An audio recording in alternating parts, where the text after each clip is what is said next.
L'ombre des narcotrafiquants marseillais s'étend jusqu'à Nice. Une voiture volée dans le 15e arrondissement de la cité phocéenne attendait le tireur en trottinette électrique qui a tué 2 hommes et blessé 6 personnes le 11 mai dans le quartier niçois des Moulins. Il y a à l'évidence des éléments qui nous ramènent à Marseille et puis nous avons parlé d'un certain nombre d'enquêtes que nous diligentons, soit la GIRS de Marseille, soit le parquet de Nice, le tribunal de Nice, qui renvoient à des éléments marseillais avec des logiques de lutte et de conquête de territoire, d'alliance et de mésalliance, mais dans le détail duquel il est évidemment prématuré de s'exprimer pour citer telle ou telle bande criminelle.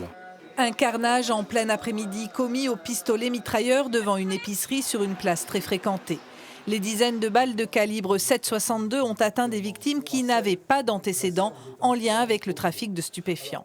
C'est pas le rafalage comme on peut le voir parfois dans une logique un petit peu de terrorisation d'un point de deal. On passe en voiture, on tire une rafale de Kalachnikov. Non, il s'est posé, il a sorti son arme, il a visé. Les balles ont percuté plus de personnes que finir dans les façades ou dans le commerce.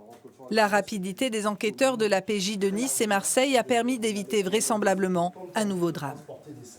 On s'est aperçu que le même mode opératoire se reproduisait en temps réel le 12 mai, avec à la fois un vol de voiture qui avait été déclaré à Marseille dans la nuit du 11 et 12 mai, le convoyage du véhicule jusqu'à Nice et sa mise à disposition. Et ça nous a amené à précipiter notre opération pour interpeller l'ensemble des protagonistes de ce nouveau projet criminel.